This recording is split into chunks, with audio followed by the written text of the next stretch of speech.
ताजा तरीन सच्ची और प्रमाणिक खबरों के लिए अभी सब्सक्राइब करें NS नाउ। मैं सैयद जावेद मियाँ, प्रांतीय प्रवक्ता, आदर्श समायोजित शिक्षक शिक्षा मित्र वेलफेयर एसोसिएशन और जनपद रामपुर में जिला अध्यक्ष। NS नाउ न्यूज़ चैनल के माध्यम से अपनी बात रखने पर मैं आपके चैनल का आभार व्यक्त करता हूँ।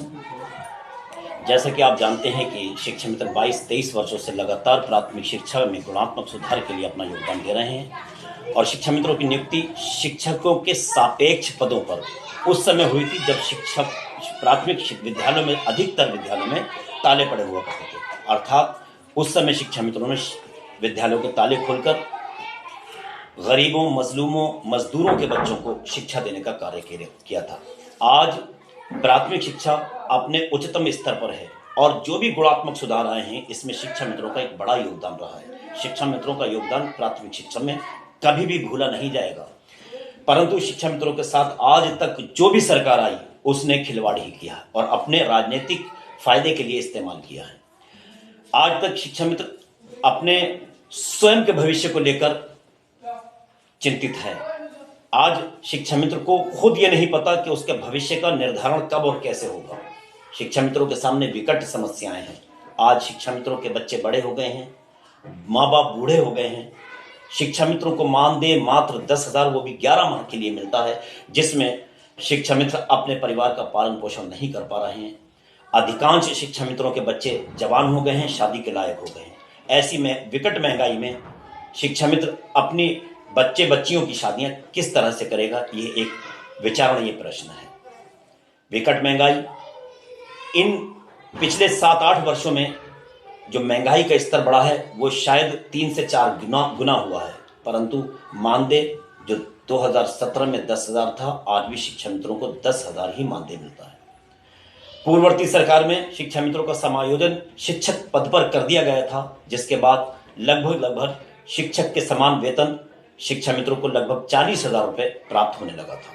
परंतु कानूनी दांवपेचों के कारण माननीय उच्चतम न्यायालय ने वर्ष 2017 में शिक्षा मित्रों का समायोजन निरस्त कर दिया और पुनः शिक्षा मित्र बना दिया गया। वर्तमान सरकार आज भी शिक्षा मित्रों को मात्र 10,000 मानदेय 11 माह के लिए देती है। 2017 से लगातार हम अपने संगठन के माध्यम से माननीय मुख्यमंत्री जी की शरण में अनुनय विनय करते चले आ रहे हैं और पुनः समायोजन की मांग करते चले आ रहे हैं।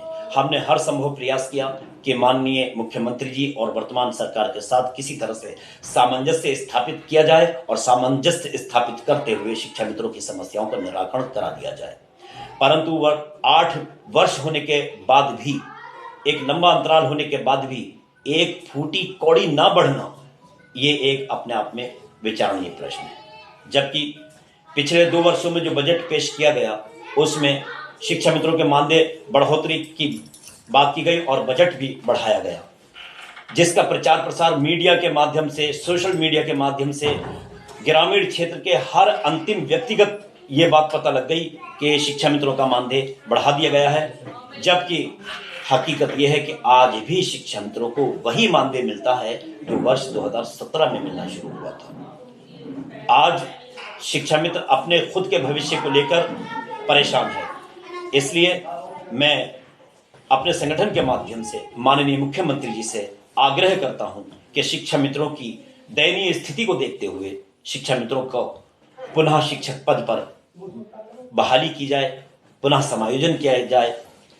अगर पिछली सरकारों के कानूनी दांवपेचों के कारण शिक्षक पद का निरस्तीकरण हुआ तो इसमें शिक्षा मित्रों का कोई दोष नहीं है।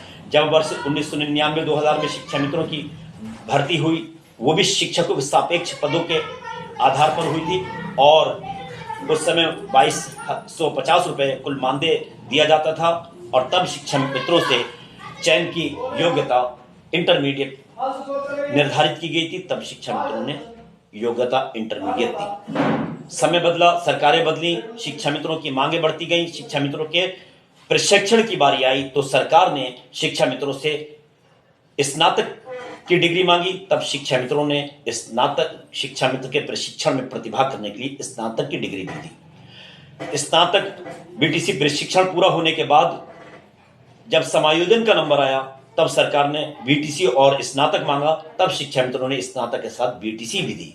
कहने का मतलब यह है कि जब जब सरकार ने जो योग्यता शिक्षा मित्रों से मांगी, शिक्षा मित्रों ने अपनी वो योग्यता पूर्ण करने के बाद सरकारों को दी और अपनी मांग पूरी कराई। वर्तमान सरकार में यदि शिक्षा मित्रों की योग्यता में कोई कमी दिखाई दे रही है तो शिक्षा मित्रों से यह कहा जाना चाहिए कि शिक्षा मित्रों को यह योग्यता निर्धारित की जाती है और इस योग्यता को पूर्ण करने के बाद ही शिक्षा मित्रों को शिक्षक का दर्जा दिया जाएगा। तो शिक्षा मित्र उस योग्यता को भी पूर्ण करके देने के लिए सक्षम है। यहां ये आपके माध्यम से बता देना चाहता हूं कि आज लगभग 70 से 80% शिक्षा मित्र टीईटी और सीटेट पास हैं। उसके बावजूद भी शिक्षा मित्र दर दर भटकने को मजबूर है, अपना शिक्षक का खोया हुआ पद पुनः प्राप्त करने के लिए प्रयासरत है।